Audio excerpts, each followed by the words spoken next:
Ang mga paniki, hindi mapakali. Ang mga bakawan, itik sa kanilang pagbabalik. Agawan sa pwesto. Tila bawat isa ayaw magpatalo. Aba, parang gulo ito. Pero ang hindi nito alam, mayroon itong napipirwisyo.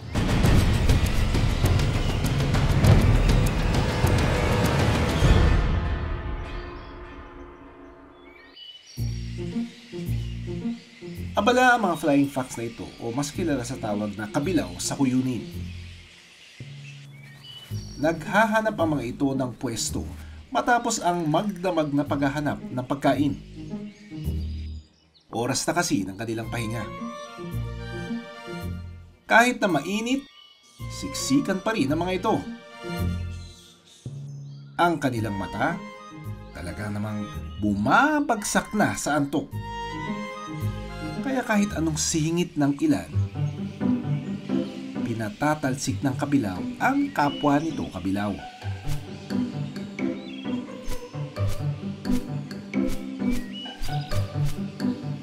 Ang ilan, walang nagawa.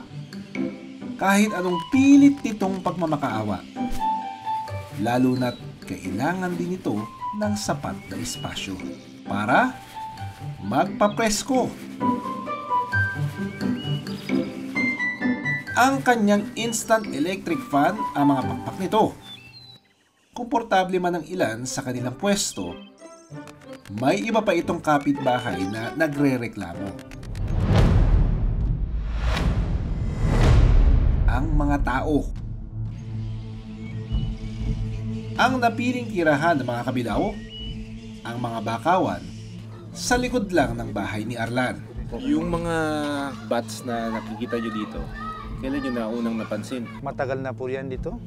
Almost mga 8 o 10 years na yan dito. Oo, kasama ng pagdami ng tao. Ano kaya ang dahilan? Sa tingin nyo, saan sila galing? Ewan ko po kung saan galing. Bigla na lang na yan nagdami dito. Nung dumami yung tao dito, siguro sa ibang isla dumami rin ang tao at nataboy sila. Sa pagdami ng mga kabilaw, mas umingay raw ang kanilang komunidad. Ako nagagising po na maaga. Grabing ingay. Magigising ka sa ingay nila. Sa hanapan ng pwesto, kabilaan ang kabilaw na ayaw magpatalo. Pero mukhang titiklob ang kabilaw sa iba pang nagnanais na makipwesto. Taong 2018 nang napansin ng mga residente ang pagdami ng flying foxes o kabilaw sa Linapacan, Palawan. Palaisipan sa kanila kung saan ito nanggaling at kung bakit ito ang napili nitong tirahan.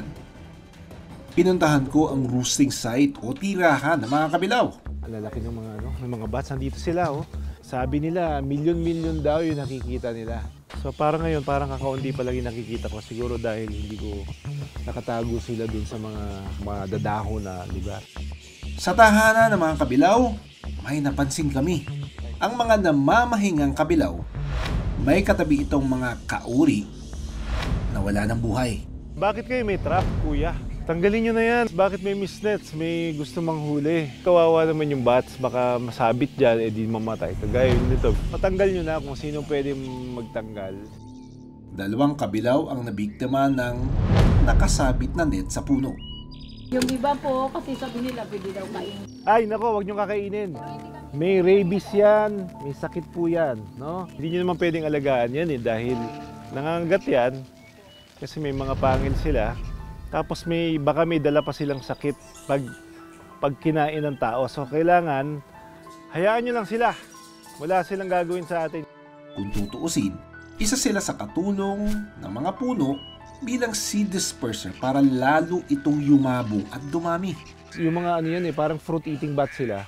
Nakakatulong din sila sa pag-disperse ng seeds So baka kaya din dumadami yung mga puno nyo dito dahil sa mga bat. Pag kinain nila yan, tatain nila yan. Siyempre yung tae, nandun yung seed.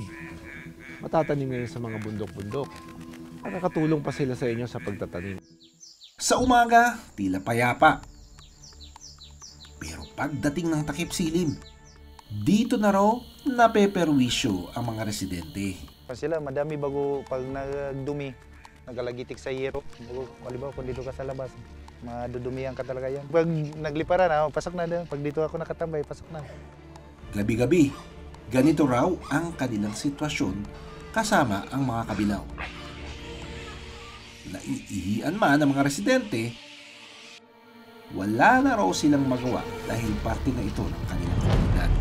Yung medyo dumilim na, nakita natin naglabasan na yung mga paniki dito. And then, unti-unti na kami nakaramdam nung pagpatak ng mga droppings nila. Kaya pala yung mga tao biglang nawawala sa kalsada. Tapos nagpapasukan sa loob ng bahay. Pero sabi nila, 30 minutes lang daw yun. And then, after makalabas siguro karamihan ng mga paniki, naglalabasan ulit yung mga tao. Pero in the meantime, pasok muna tayo. Pwedeng nasira or nabawasan yung mga roosting areas nila dun sa una nilang pinagpapahingahan. Pwedeng nauubos na yung supply ng pagkain nila. Since etong mga flying foxes nga, they eat fruits. So since wala na sila siguro makain dun sa dati nilang roosting area, so lilipat talaga sila. Pwedeng may makuhang sakit mula sa kanilang dumi tulad ng histoplasmosis. Isang klase ng impeksyon na pwedeng makuha mula sa spores ng fungus na nasa dumi ng mga paniki. Sa Thailand, ganito rin ang sitwasyon, kung saan kasama ang mga residenteng namumuhay sa iisang lugar ang mga paniki. Yung isang lugar na pinuntahan ng team namin sa Thailand, parang ganito rin daw yung itsura nun. May community, may mga bakawan, may mga bundok, at may mga bats.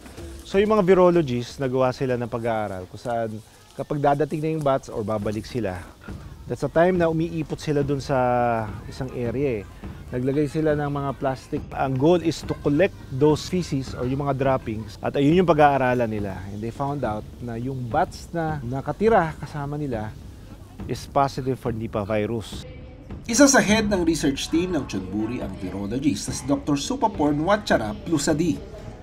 Layo nilang matuklasan ang ilan sa mga posibleng sakit na mula sa paniki na maaaring makahawa sa tao.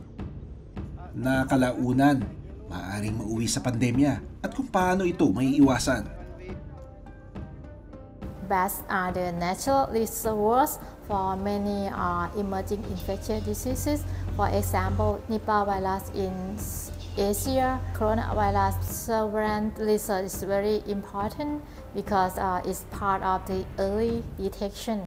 Base sa kanilang pag-aaral, may nagpositibo sa Nipah virus mula sa mga nakuha nilang ihi at dumi ng mga paniki sa Chonburi. Isa sa kanilang misyon ang ipaalam at ipaintindi ito sa komunidad.